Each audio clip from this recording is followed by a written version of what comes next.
everybody, it's me, Laura, and today we're going to be doing another one of my madness makeovers, number 14, and I'm going to be doing this with some really wonderful cutters. They're Celtic knot type in style, and I absolutely love them. So right here, this is the set I'm going to be basing it off of. This is an earring set I found, and it was at my local thrift store. And right here, all I'm going to do is I'm going to start breaking this thing down, breaking it apart into different pieces.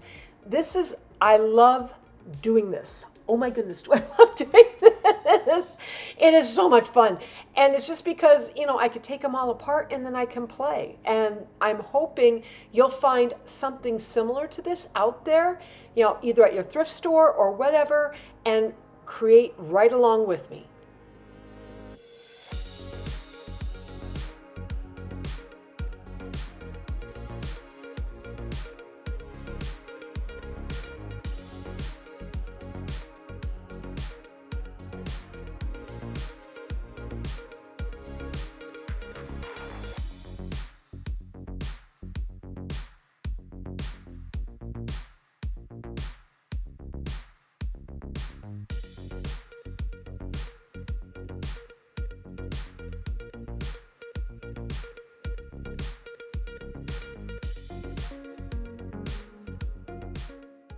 Okay, so in doing my madness makeovers, it's really a decision thing. It's like, okay, what do I want to put together? What do I not want to put together?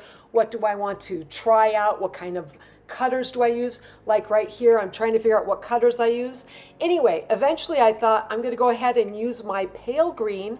I'm going to place that down. We're going to make that the background. So I had one of my frame cutters and the other knot cutters. Don't worry, I'm going to put all the information on this in my description area. So if you need to go find out exactly where I got them, I'll have it there.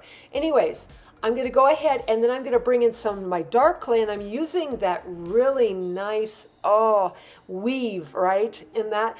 All of this clay is rolled out on my Atlas pasta machine on a #1 setting. I'm also using a little bit of my baby powder or cornstarch. They say cornstarch is supposed to be better, so use your cornstarch to go ahead and make sure that your clay will release from the cutter when you go to use it. And I highly suggest doing that. I had such a time. It's like, okay, it's stuck in there, yet not working. Make sure you have a good release agent. And then once I have that done, I got those cut out, we're going to bring in some of that green flash. This is the Folk Art Color Shift paint. And I'm just going to brush off any extra powder I have. And then with my pinky, I'll just come in and start just, very, very lightly go over the top of that nice weave that I had just cut out and put that nice color flash in. I just love it.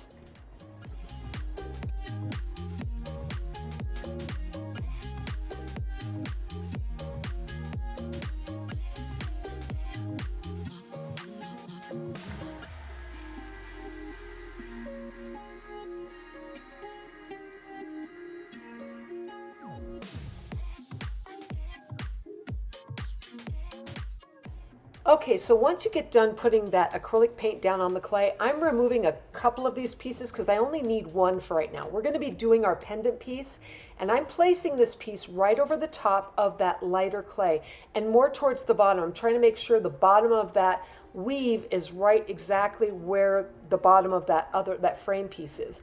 Then I'm going to take my frame cutter and I'm going to recut this thing again. This way then, that weave is going to go right down onto the top of our lighter clay, and it really gives a nice effect. Now, I know that when I did this, I lost a little bit of my acrylic paint here, so this is when you can go in with that acrylic paint and just lightly brush up on the areas like right around where that cut area is. It's very thin. Just put a little bit of extra paint on there just to make it all tie in.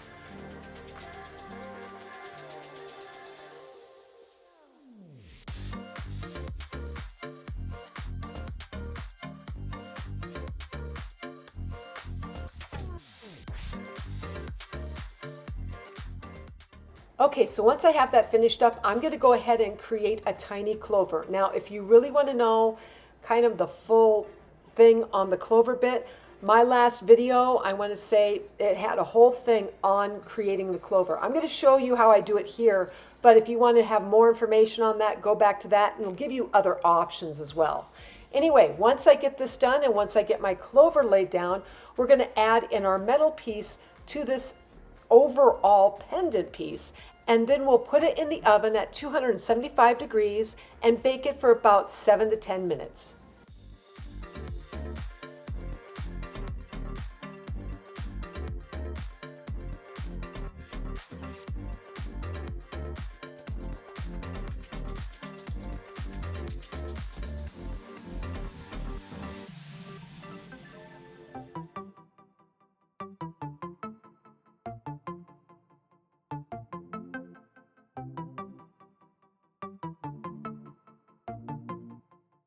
All right, so right here, I want to mention one little tiny thing about this clover.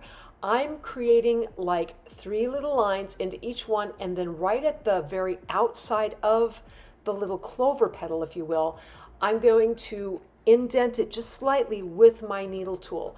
This really made a difference for me in creating my clover. I don't know if I showed that last week as much, but in this instance, I had to make sure I did.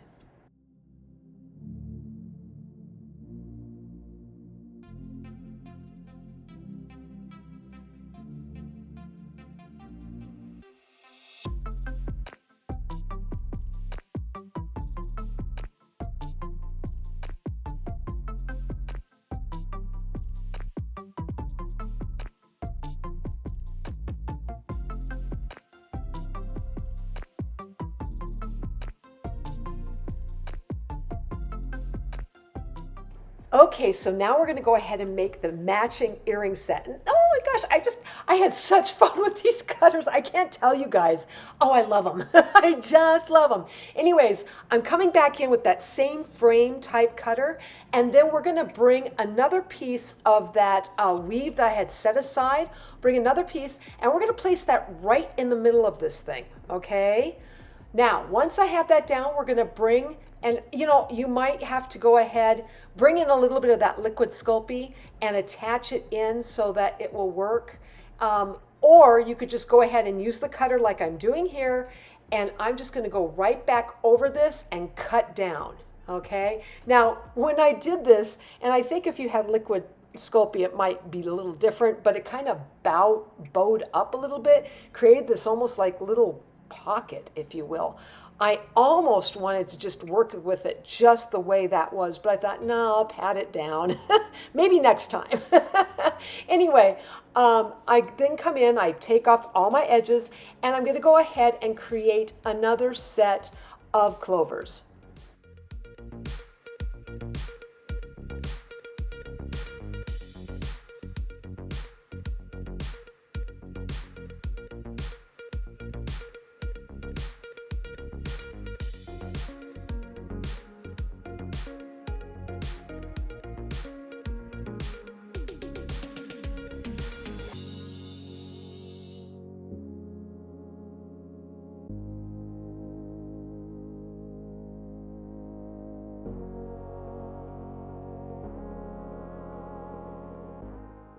So once again with these clovers, I'm going to go ahead and put a little peach ball into the clover. I'll go ahead and make the indent with my needle tool. I'll then make those little marks up into the petals or the clover petals themselves. And then of course, I'll go ahead and just kind of push in on the outside of each petal, making that little indent. Once I have the clovers completely done there, I'm going to go ahead and place these right in the center of where that weave is. Now, I'm not saying put the clover right directly on top of the weave. I'm talking off to the side. But there was one thing I totally forgot to do that I should have done at the very beginning in creating this set of earrings. And that was cut this in half. I mean, that's what I should have done. Cut it in half, bring it up, and then place them side by side so they're both even, and you'll have a nice, beautiful beginning to this earring set. I absolutely loved it. So on the very rounded area, that's really where we're going to be placing our metal pieces. And then once we have those metal pieces down on there, we're going to go ahead and create some clover. And these clovers are going to be about the same size. And we're going to go ahead and use our liquid Sculpey to attach in the clover at the very bottom of each of these earrings. But from here, I'm going to go ahead and let you guys watch my hands talk as I complete up this first set of Celtic weave jewelry.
All right, so in creating this jewelry, I had to bring out this entire set and just play with it. And I couldn't help it because the dark clay, I loved cutting it. And yes, this thing is, the designs are raised on the inside. So when you roll out your clay, it's going to have to be done on a #1 setting on your Atlas pasta machine or a #2. Both will work because you'll get the design in the center. I'm doing on a #1 setting here because I wanted the pattern to be really prominent, and mainly because, you know, when I go to put that paint right over the top, I wanted to make sure I had a nice kind of slightly rough surface to just lightly put that paint right over it and not go into all of the creases. I think sometimes when you have less crease in the clay and you go to try and brush a little bit of paint on, it doesn't work as well with your finger, and then you have to go directly to your brush. And I won't say that I didn't take my brush out. I did a couple of different times because I just thought I wanted to make sure I got certain details on the jewelry covered over with that particular color shift paint.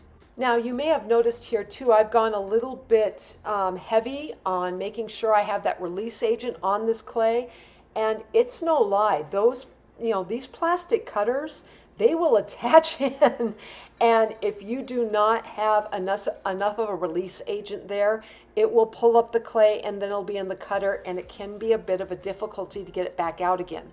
So definitely make sure you have your cornstarch around, or in my case, my baby powder, and use that liberally here.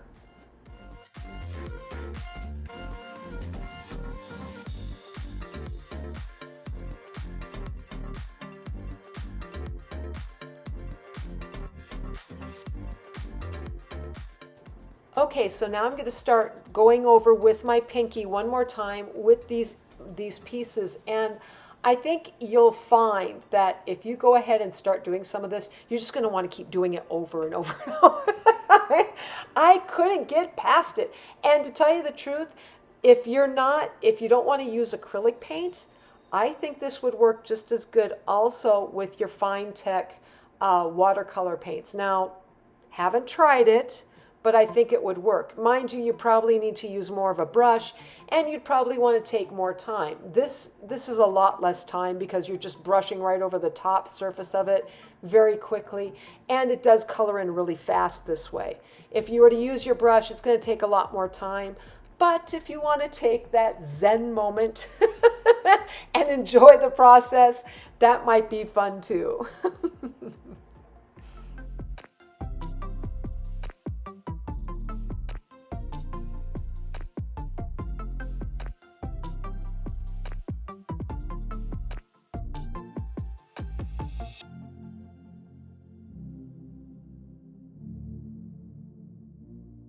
Okay, so now we're going to start creating our second set of jewelry, and this time we're going to start by creating the earrings first.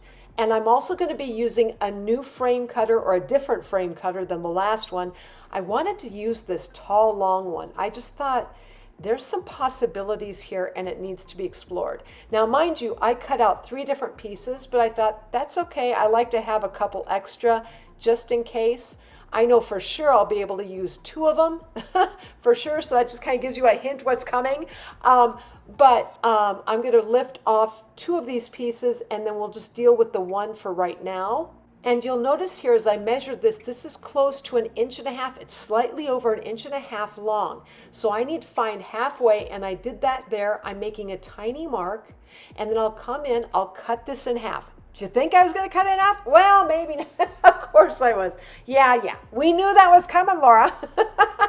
Anyways, I've got my halfway mark, but before I cut this in half, I thought we need to bring in one of those weaves. And so that's what I'm doing here. I'm bringing in my weave, and I'm thinking, okay, I need to go and do that yet again, placing it right over the middle. And notice I'm looking for that guideline. Once I had that guide, you know that you can easily tell where the middle is in that section. And I'm just going to cut down real nice onto that, creating 2 different pieces after I cut the excess off, reforming my original frame cut again. Now, once I get this cut down, you're going to notice those 2 pieces that come off the side. Those are really pretty. I'm going to have to use those in another set of earrings. Anyways, or pendant. Anyway, I'm cutting that in half. I'm going to lift it up off my surface. I'm going to take the excess off my plate here, and then we're going to start building using these 2 pieces as our earring set. Now, I thought I wanted to bring in this particular weave. It was really pretty, and I thought I want to be able to use this. So right here, I thought, let's cut it in half. And I thought about going up, but I thought, no. Let's place it right down at the very bottom. And once I had that down and I put the other one next to it, I thought, yeah, that looks good. However, I didn't like the flourish that came off, so I'm cutting it flush with the rest of the piece. And then I was like, yeah, that works. That works for me. I like the look of it.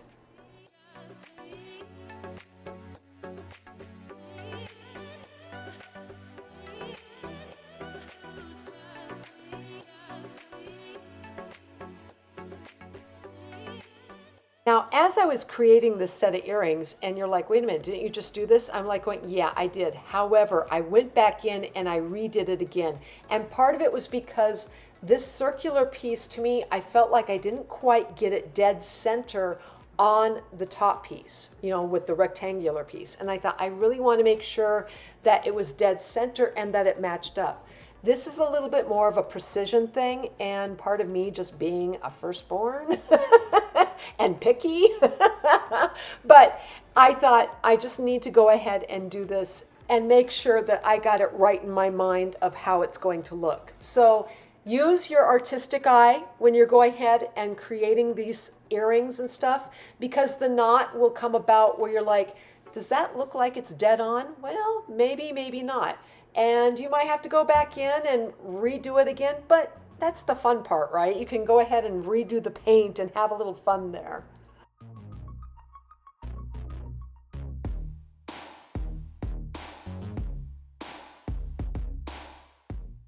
All right, so for those who don't know, when it comes to my madness makeovers, I try to use every component of the earring I could possibly use, except for maybe the very back here.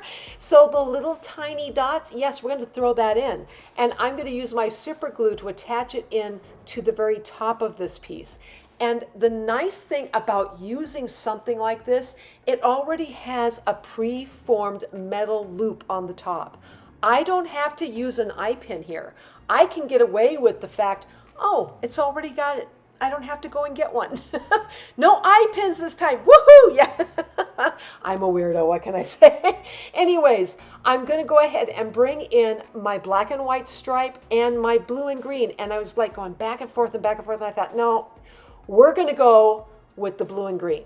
I thought about the black and white, and it would look really nice. It'd be very dynamic. If you want to try that, definitely do so. But to me, I thought, no, let's bring in the blue and the green, and especially with St. Pat's Day right around the corner, I thought this would be a nice little added but subtle kind of element to these earrings.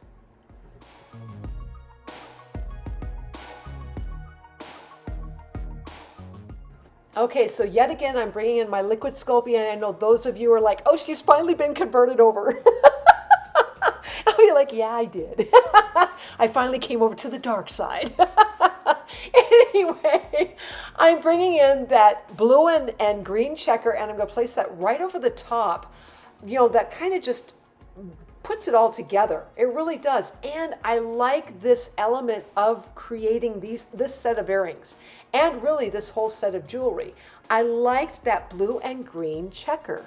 I was surprised. I didn't know if it would look right, but the more I put it together, I was like, I'm so glad I went this way and not the black and white. I don't know. Call me crazy, but I love the design of it. Anyway, now that I have this down, I'm going to go ahead and create a little hint of clover and place that into each earring. So from here on, I'm going to go ahead and let you guys watch my hands talk on the rest of this segment and enjoy the process.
Okay, so now it's time to create that matching pendant piece to the last set of earrings I had just created. So I'm bringing in another piece of that light green clay that I had cut out earlier. I'm also bringing in my last piece of that weave that I cut out earlier with, of course, that paint right over the top of it. And then I'm going to cut off the sides, making it flush right against that rectangular piece.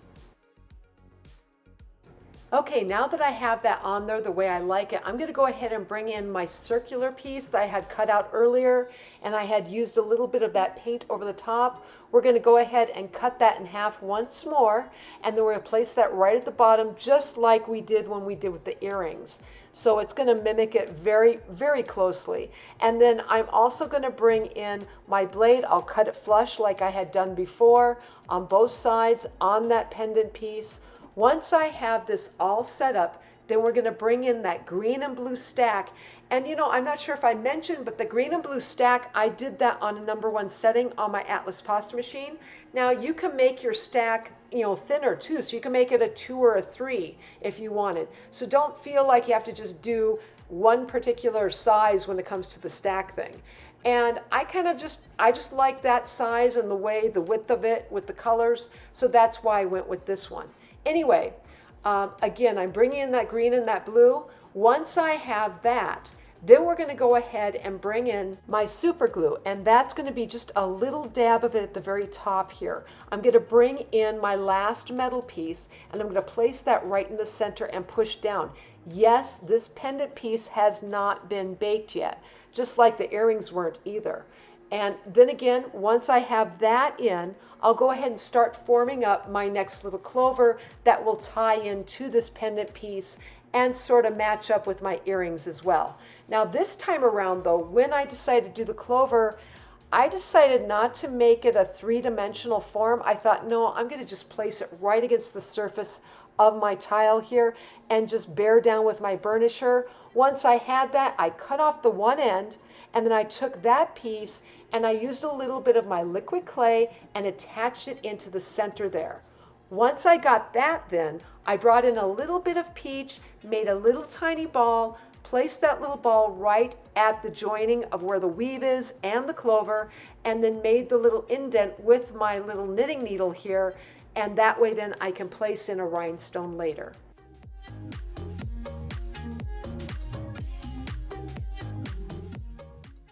Okay, so at this point, all of our pendants and our earrings have been baked, and I'm bringing in some gold findings to put into the earring pieces here, and it matches right up, but because of course the original set, the original earrings were done with gold. So I thought, okay, I have to have my gold findings. So anyways, I'm just opening up each of those earring findings, placing the little piece in, and then closing it back up with my needle nose plier.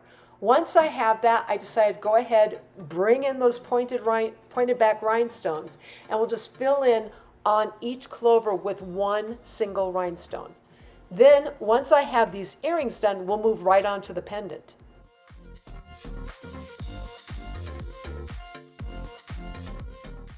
Now that I'm moving on to the pendant, we'll go ahead and we'll take one of my little tiny pointed back rhinestones. We'll place that right in the center of that clover, and then I'll get a jump ring, gold jump ring. I'll add that into the top of this pendant piece, and then we'll put the necklace chain through it as well.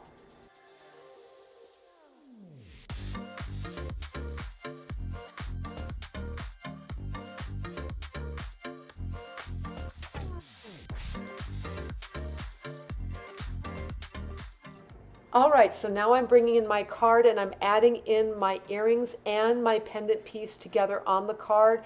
And this is just to kind of display it up really nice and enjoy it. But from here, I'm going to go ahead and let you guys watch my hands talk as I put my second set of jewelry along with the first set of jewelry all together and in their boxes.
All right, so this is the end result in creating my Celtic-like looking jewelry for St. Patrick's Day, no less. Please use this for study and reference. And if you like this video, please like, subscribe, and leave me a comment. I'm always wondering what you're thinking. Otherwise, I am sending out my biggest hugs to each of you, and I hope you have a fantastic day.